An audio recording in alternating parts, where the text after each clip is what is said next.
అందరికీ నమస్కారం. నా పేరు విష్ణు. నేను పుత్తూరులో ఉంటున్నాను. కానీ నేను పనిచేసేది బెంగళూరులో. నేను ప్రస్తుతం ఐటీ డిపార్ట్మెంట్లో ఉంటున్నాను. నేను ధ్యానంలోకి వచ్చి ఆల్మోస్ట్ 1.5 year అయిందండి. నేను ధ్యానంలోకి వచ్చేది ఎలా అని చెప్పేదానికంటే ముందు ఫస్ట్ ఎక్కడి నుంచి స్టార్ట్ అయిందని చెప్పాలనుకుంటున్నాను. సో నాకు స్పిరిచువాలిటీ అన్న బీజం ఎక్కడ పడింది అంటే నా చిన్నప్పటిలోనే పడింది. సో నేను చిన్నప్పుడు 5th class 4th class ఆ టైంలో ఉంటున్నప్పుడు నాకు బాగా కథలు చదవడం అంటే చాలా ఇష్టం. ఎలా అంటే ఏ పుస్తకం తీసుకున్నా దానిలో కథలు చదవాలి. అదేంటి, ఏదైనా ఒక టెక్స్ట్ బుక్ అయినా మధ్యలో ఎక్కడన్నా ఒక ఎగ్జాంపుల్ ఉందంటే అది కథ కాబట్టి అలా చదివేవాడిని. సో అలా ప్రతి దాంట్లో కథను ఎతకడం నాకు అలవాటైంది. సో అప్పుడు అదే టైంలో మా ఇంట్లో రామకృష్ణ ప్రభ అని ఒక మంత్లీ మ్యాగజైన్ వస్తుండేది. సో రామకృష్ణ ప్రభ అనేది కైండ్ ఆఫ్ స్పిరిచువల్ బుక్ లాంటిది కదండి. సో ఆ బుక్ చూసినప్పుడు ఏంటంటే నేను ఇవన్నీ చదవను, ఆత్మ గురించి కానీ వీటి గురించి చదివేవాడిని కాదు. కానీ ఏదైనా కథలు ఉంటే వాటిని చదివేవాడిని. సో అలా చదువుతూ నాకు ఎలా అయిందంటే కథల పుస్తకం చదవడం వలన ఫుల్ ఇంకా పుస్తకాలు చదవడం చాలా బాగా అలవాటు అయిపోయింది. అండ్ ఇంకా మెయిన్గా రామకృష్ణ ప్రభ పుస్తకంలో ఎవరైనా సన్యాసి కథలు కానీ ఎవరైనా సత్యాన్వేషణ చేస్తున్నారంటే ఆ కథలకు చాలా బాగా ఎక్కేవి. ఎలా చెప్పాలి అంటే నేను ఎవరైనా ఒక సన్యాసి కథ చదువుతున్నానంటే నేను ఎందుకు ఆ సత్యాన్వేషణ చేయట్లేదు, నేను కూడా వెళ్ళి సత్యం ఏంటో తెలుసుకోవాలి, అసలు సత్యం అంటే ఏంటి, నేనెవరు, అసలు నేను ఎందుకు ఇక్కడ ఉన్నాను, ఇలా చాలా తెలుసుకోవాలి ఉండేది. సో అలా నాకు చిన్నప్పుడే బీజం పడింది. ఏంటి సత్యం అంటే ఏంటని తెలుసుకోవాలని. ఆ రోజు ఫిక్స్ అయ్యాను, ఏదో ఒక రోజు నేను సత్యం అంటే ఏంటో తెలుసుకోవాలని ఆ రోజు ఫిక్స్ అయిపోయాను. కానీ ఇంకెళ్ళి మా అమ్మని అడిగాను, అమ్మ ఇలా సత్యం అంటున్నారు, ఇలా అంతా ఇంటి బయటికి వెళ్ళి ఇల్లుని వదిలేసి సన్యాసులు అయ్యి సాధన చేస్తున్నారు, మరి నేను కూడా సన్యాసి అయిపోనని చెప్పాను. కానీ మా అమ్మ ఏమన్నారంటే, ఆదిశంకరాచార్య వాళ్ళు చెప్పారు కదా, అమ్మని అడగాలి, మరి నేను ఒప్పుకోవట్లేదు, నువ్వు వెళ్ళకు అన్నారు. సరే ఇంకా సరే చూద్దాం, ఫ్యూచర్లో అన్న ఏం జరుగుతుందో చూద్దాం, కానీ ఏదో ఒక రోజు అయితే సాధించాలన్న తపన ఆ రోజే మొదలైంది. అక్కడ ఆగింది. మళ్ళీ నా బీటెక్ తర్వాత స్టార్ట్ అయింది. 2024 బీఐటీ వెల్లూరులో నేను గ్రాడ్యుయేషన్ బీటెక్ చేశాను.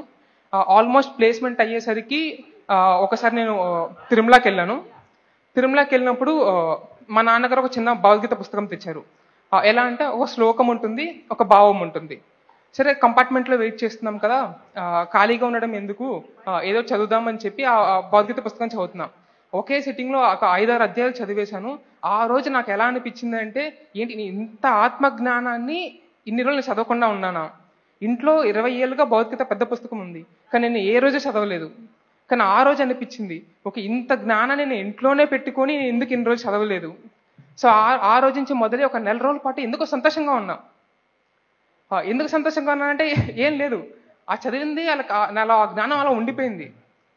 మళ్ళీ ఇంకా కొన్ని రోజులకి నేను బెంగళూరుకి వెళ్ళాను. బెంగళూరుకి వెళ్ళిన మొదటి రోజు నాకు ఏమనిపించిందంటే, అక్కడ చూశాను, ట్రాఫిక్ చూశాను, ఇక్కడంతా ఇలా అంత పరిగెత్తున్నారు. ఎలా అనిపిస్తుంది అంటే వీళ్ళంతా జీవితం నుంచి పరిగెత్తున్నారు తప్ప ఎవరు జీవితాన్ని ఆస్వాదించట్లేదు అనిపించింది. ఆ రోజు ఫిక్స్ అయ్యాను.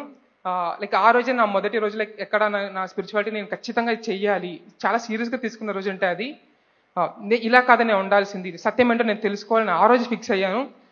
అనుకున్న కొన్ని రోజులకే నన్ను ఎత్తుకుంటే నాకు పుస్తకాలు దొరికాయి. నేను చదివిన ఫస్ట్ బుక్ పరమహంస యోగానంద గారి ఒక యోగి ఆత్మకథ పుస్తకం, మన pyramid master message from 40 masters అనే పుస్తకం దొరికింది, 1000 Seeds of Joy అనే పుస్తకం దొరికింది. సో ఇలా పుస్తకాలు చదువుతుండేవాడిని. ఈ పుస్తకం చదివిన ప్రతిసారి నా లోపల నుంచి ఒక సంతోషం వస్తుంది, ఏదో తెలియని ఆనందం, ఏదో కొత్త తెలుసుకుంటున్నాను, నేనెవరో నేను తెలుసుకుంటున్నాను ఆనందం కలిగింది. ఇంకా అప్పటికే మా అమ్మగారు పిరమిడ్కి వెళ్ళారు. వెళ్ళి అమ్మగారికి తాడే ఎక్స్పీరియన్సెస్ వచ్చాయి. సో అప్పటికే నాకు పిరమిడ్ అంటే గురి కుదిరింది. ఓకే, పిరమిడ్ అంటే ఏదో ఉంది, సంథింగ్ నేను ఎన్లైటన్ అవ్వాలంటే నాకు కూడా పిరమిడ్ హెల్ప్ చేస్తుందని నాకు అర్థమైంది. సో అప్పుడు నేను ఇంకా అసలు పత్రిజీ అంటే ఎవరు, ఇంత స్థాపించింది ఆయనే కదా, మరి అసలు పత్రిజీ అంటే ఎవరని తెలుసుకోవాలనుకున్నాను. సో నేనేం చేసేవాడిని, నాకు ఏదైనా డౌట్ ఉందంటే ఆ క్వశ్చన్ పెట్టి యూట్యూబ్లో పత్రిజీ అని టైప్ చేసి సెర్చ్ చేసేవాడిని. అసలు ఏంటి ఈయన సిద్ధాంతాలు ఏంటి, అసలు పత్రిజీ ఎవరు, పీసీఎం అంటే ఏంటి, వాళ్ళు ఏం చెప్తారు, వాళ్ళు ఏం చేస్తారు, ఇలా తెలుసుకోవాలని ఉండేది. సో నేనేం చేసాను, ఇలా యూట్యూబ్లో సెర్చ్ చేస్తూ ఉండేవాడిని. ఒకరోజు సడన్గా ఒక ఎర్లీ మార్నింగ్ నాకు కల వచ్చింది. ఎలా అంటే నా ముందు పత్రిజీ గారు ఉన్నారు కల్లో. అప్పటికే ఇది ఆల్మోస్ట్ 2024 ఒక 1 year బ్యాక్. అప్పటికే పత్రిజీ గారు ఎక్స్పైర్ అయిపోయారు. నాకు తెలుసు ఇలా అయిపోయారని తెలుసు. సో నేను ఆశ్చర్యపోతున్నా, అదేంటి పత్రిజీ గారు నా ముందు ఉన్నారేంటి నేను ఆశ్చర్యపోతున్నా. అప్పుడు ఆయన చెప్పారు, నేను నిజంగానే నీకోసమే ఇప్పుడు నీ ముందు వచ్చాను అని చెప్పారు. సో అప్పుడు నేను ఒక 1 గంట సేపు పాటు ఎడతెరపి లేకుండా క్వశ్చన్లు అడిగాను. నా ప్రతి క్వశ్చన్కి చాలా ఓపిక్గా ఆన్సర్ చెప్పారు. అందరూ అనుకుంటారు కదా పత్రిజన్ కలవలేకపోయామని, కానీ నేను ఇలా కళలో కలిశాను. ఆ రోజు మొదలు నేను చాలాసార్లు కళలో కలిశాను. సో ఇది నా ఆధ్యాత్మిక జర్నీ. నేను స్పిరిచువాలిటీలో వచ్చాక నాకు అర్థమైంది ఏంటంటే ఇదే అసలైన జీవితం. మనం నిజంగా ప్రాపంచిక జీవితంలో నిజంగా బతకాలి అంటే మనకు ఆధ్యాత్మికం కావాలి. నాకు అది ఆ రోజు అర్థమైంది. Thank you.